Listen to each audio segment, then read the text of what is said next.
네, 글로벌 증시 속 주요 투자 아이디어를 발견해보는 시간입니다. 라운드 테이블 매주 화요일은 박현정 대신증권 글로벌 ETF 연구원과 함께하고 있습니다. 안녕하세요. 안녕하세요. 연구원님이 나오시니까 봄처럼 이렇게 화사한 분위기가 연출이 되는데요.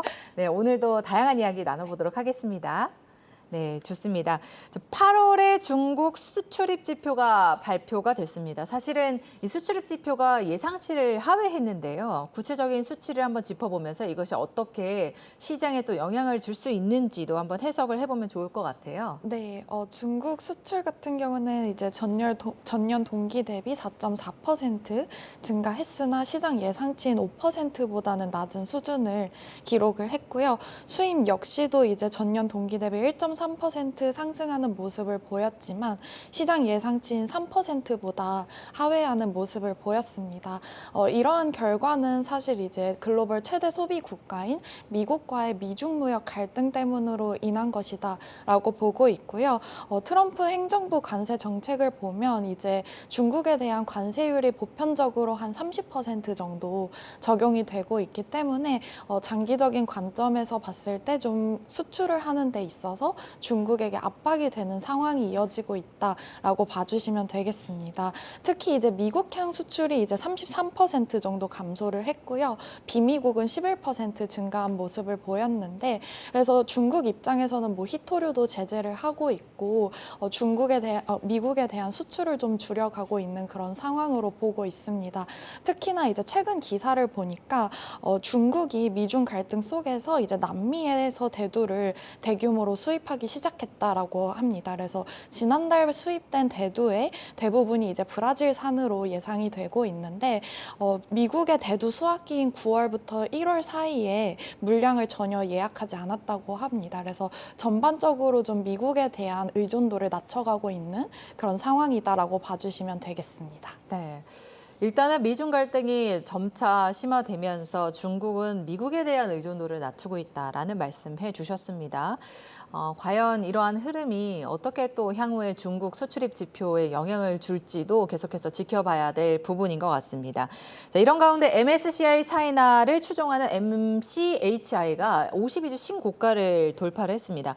하지만 이 펀드 플로우를 보면요. 투자자들이 사실은 이 MCHI를 잘 모르는 경우가 많다 보니까 관심이 크지 않은 경우가 사실 아는 모습이더라고요. 어떤 이유에서일까요? 네, 일단 제가 차트를 두 개 가지고 왔는데요. 하나는 이제 MCHI의 52주 신고가 달성한 차트입니다. 그래서 좌측에 있는 그래프를 봐주시면 회색 선이 이제 저희 52주 신고가를 시계열로 표시한 거고 파란색이 이제 실제 주가인데 52주 신고가를 한번 달성을 하면 증시가 이제 모멘텀을 받고 계속해서 상승하는 그런 모습을 확인을 하실 수가 있습니다. 그래서 저희가 지금 딱 52주 신고가를 돌파를 했기 때문에 가격 모멘텀 측면에서 좀 유효하다라고 보고 있는데 말씀해 주셨던 대로 이제 미국 시장에 상장된 이 MCHI에 대한 투자자들의 관심은 낮은 상황입니다. 그래서 작년 초부터 이제 누적으로 펀드 플로우를 봤을 때 여전히 유출권에 머무르고 있는데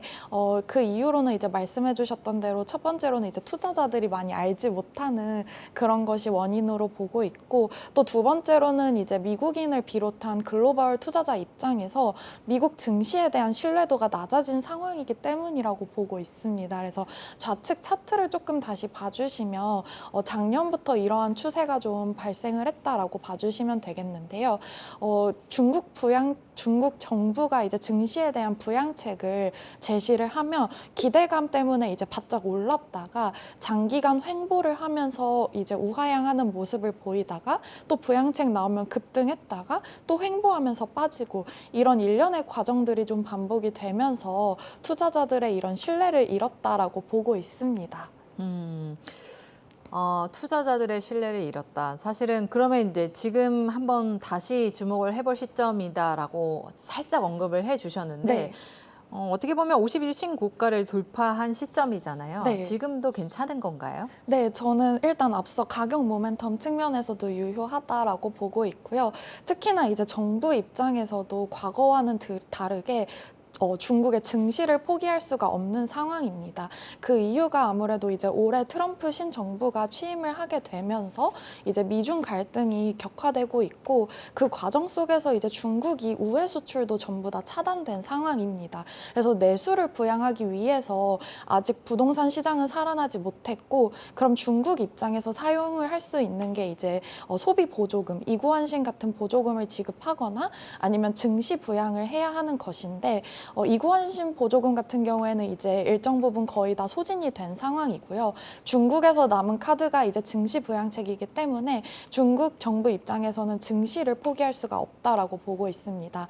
지난주에 중국 증시가 소폭 조정을 받는 모습을 보였는데 그 이유가 이제 중국 정부에서 공매도 규제를 완화할 수도 있다라는 뉴스가 퍼지면서 부정적으로 작용했다라고 보고 있습니다. 그래서 일각에서는 중국이 이제 증시 부양을 포기한 거 아니야라는 이제 의견을 주시는데 그렇다기보다는 앞서 말씀드렸다시피 이제 몇 년간 정부 부양책에 대해 경기 부양책에 대한 기대감 때문에 급등을 했다가 하락하는 이런 급등락을 반복하는 모습을 장기간 보여왔기 때문에 중국 정부 입장에서는 지난 8월 동안 중국의 성장주가 과도하게 좀 과열된 국면이다라고 봤었기 때문에 이 속도를 조정하기 위해서 이런 규제 완화를 시도할 수도 있다라는 뉴스가 나온 것으로 보고 있고요.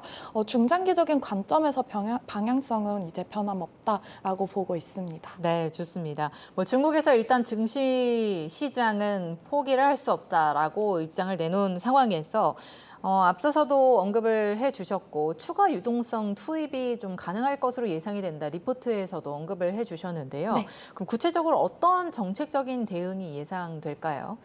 중국 정부가 사실 중국 중앙은행이 사실 5월까지는 이제 LPR 금리 대출 우대 금리를 10bp씩 인하를 하면서 시장에 유동성을 공급을 했다가 6월부터는 좀 쉬어가고 있는 모습을 보이고 있는데요. 아무래도 이제 미국이 기준금리 인하 사이클을 재개하게 된다면 중국 입장에서도 지준율이나 아니면 이제 영래포 금리를 조정을 하면서 시장에 추가적인 유동성을 확보할 수 있는 투입할 수 있는 그런 여력이 남아 있다라고 보고 있습니다. 그래서 저우란 인민은행 부총재 역시도 최근에 했던 발언이 있는데 하반기 경제 회복을 위해서 완화적인 통화 정책 기조를 유지하겠다라고 언급을 했고요. 또 이제 RRR을 이제 영래포 금리라던가 아니면 지준율 금리를 통해서 적극 시에 이제 유동성을 투입하겠다라는 발언을 했었습니다.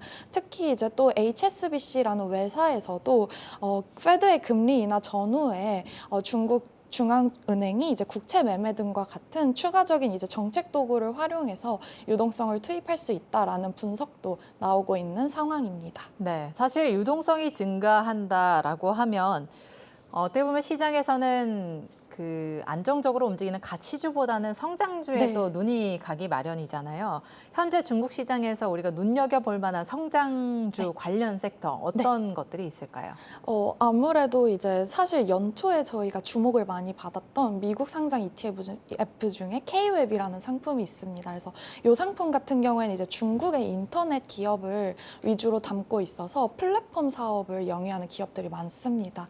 근데 이제 최근에 이제 메이투안 같은 기업들의 실적을 보면 이제 저가 경쟁 심화로 인해서 실적 쇼크를 기록하는 그런 모습들을 보이고 있는데 중국 내수가 아직 살아나고 있지 못하는 상황에서는 아무래도 기술주 내에서도 이제 하이테크 제조업, 반도체라던가 로봇, 드론과 같은 그런 기업들이 좀 유망할 수 있다라고 보고 있습니다.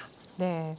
앞으로도 중국의 하이테크 제조업 섹터를 계속해서 눈여겨보면서 중국 투자 전략을 세워봐야 될 것으로 보입니다.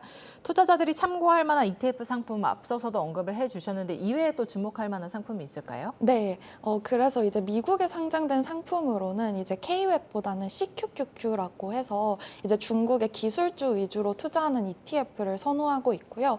이 상품 같은 경우에는 이제 K-웹에 비해서는 인터넷 플랫폼 기업의 비중이 있고 이제 호라이즌 로보틱스 같은 이런 로봇 기업들도 함께 포함을 하고 있다라고 봐주시면 되겠습니다. 그래서 이 상품을 좀 추천을 드리고 있고 국내 상장 ETF 같은 경우에는 최근에 저희 하나자산운용에서 원큐 샤오미 밸류체인 액티브 ETF라는 상품을 상장시켰습니다. 근데 이 상품을 좀 좋게 보고 있는 이유가 이 상품이 이제 25%는 샤오미, 나머지 75%는 이제 중국의 빅테크 기업에 선별을 해서 투자를 하고 있다라고 봐주시면 되겠는데, 그래서 이제 지금 포트폴리오 보유 종목을 보면 샤오미 25%, 알리바바 7.7%, 텐센트 7.62% 정도 보유하고 있고, 그 외에 이제 CATL을 6.8%, 호라이즌 로보틱스 5.37%를 보유하고 있습니다. 그래서 이런 인터넷 플랫폼 기업 외에도 CATL이나 아니면 호라이즌 로보틱스 같은 하이테크 제조업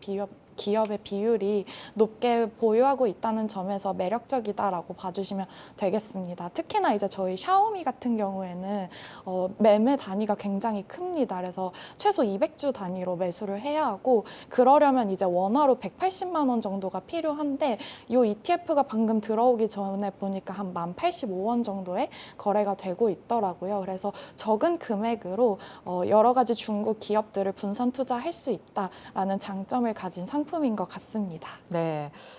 일단 CQQQ와 샤오미 밸류체인 액티브 ETF를 소개해 주셨는데요. 사실 샤오미 밸류체인 같은 경우에는 저희가 한 차례 또 소개를 해드린 적이 있었는데 굉장히 매력적인 상품 중에 하나인 것 같습니다. 그리고 사실 미국에서는 이 QQQ에 대한 관심이 많은데 중국의 QQQ도 주목할 만하다라고 소개를 해주셨습니다. 굉장히 다양한 상품들도 추천을 해주셨고, 이어서 태양광 업종 이야기도 조금 더 짚어보면 좋을 것 같아요. 최근 중국 정부가 태양광 제품 가격에 대한 통제 조치를 하면서 태양광 제품 가격이 고공행진을 이어가고 있습니다. 이런 가운데 이제 관련해서 또 주목할 만한 ETF 상품이 있을까요? 네, 아무래도 이제 중국 태양광 기업들의 구조적인 문제가 사실 저가 경쟁으로 인한 출혈이었는데, 중장기적인 관점에서는 어떻게 보면 이러한 규제가 중국 태양광 기업들의 마진을 구조적으로 개선할 수 있기 때문에 중장기적으로는 좀 유리할 수 있겠지만, 단기적으로 봤을 때는 어쨌거나 가격이 인상되기 때문에 미국의 태양광 업체와 경쟁을 했을 때 어떻게 보면 경쟁력이 다소 떨어질 수도 있는 상황으로 비춰질 수 있습니다. 그래서 지난주에 미국 태양광 기업들이 주가가 강세를 보였던 이유도 이러한 것에 대한 이제 반사 이익이라고 보고 있고요. 그래서 단기적으로는 좀 미국 태양광 업체들이 수혜를 보지 않을까라고 보고 있습니다. 특히나 이제 베센트가 최근에 이제 국가적 주택 비상사태를 좀 선언을 했는데, 코로나 이후로 주택 비용이 너무 높기 때문에 주택 건설을 좀 늘릴 계획이 있고, 그리고 이제 건설과 관련된 이제 건자재에 대한 관세를 매기지 않거나 세율을 낮게 책정할 수도 있다라는 내용을 이제 언급을 했습니다. 아마 내년에 있을 중간 선거를 앞두고 표심을 확보하기 위해서 이러한 이제 정책을 낸 것 같은데, 그렇게 되면 이제 주택용 태양광이 또 늘어날 것이기 때문에 전반적으로 좀 중국의 태양광보다는 미국의 태양광 기업이 유리할 수 있다라고 보고 있고요. 그래서 미국에 상장된 ETF로 접근을 하시면 티커로는 이제 TAN이라고 해서 인베스코사에서 운용하고 있는 솔라 ETF가 있습니다. 그래서 저희 미국의 이제 대표적인 태양광 업체인 퍼스트 솔라를 굉장히 많이 보유를 하고 있고, 퍼스트 솔라 같은 경우에는 2분기 어닝 시즌에서 어닝 서프라이즈 기록도 했으며 또 이제 실적 가이던스도 상향 조정을 했습니다. 그러면서 CEO 역시도 했던 말이 태양광은 이제 정책적인 불확실성과는 무관하게 여전히 경제적으로 매력적인 선택지다라고 얘기를 했었기 때문에 아무래도 좀 중장기적으로도 관심을 가져볼 필요가 있지 않을까라고 예상하고 있습니다. 네, 사실은 태양광 관련 섹터가 크게 힘을 내지 못했던 것이 사실이거든요. 네. 그래서 지금 가격적인 측면에서도 밸류에이션이 상대적으로는 낮아진 상황에서 우리가 인베스코에서 나온 솔라 ETF, TAN이라는 ETF까지 주목해보자라는 말씀으로 정리를 해주셨습니다. 오늘 너무나 좋은 투자 전략을 이렇게 세워주셨는데요. 매주 저희가 부탁드릴게요. 앞으로도 잘 부탁드립니다. 네, 아침마다 네. 미녀 앵커님을 뵈어서 제가 기분이 좋습니다. 아니, 너무 부끄럽네요. 빨리 마무리를 하겠습니다. 네, 지금까지 박현정 대신증권 글로벌 ETF 연구원과 함께했습니다. 오늘 말씀 고맙습니다. 감사합니다.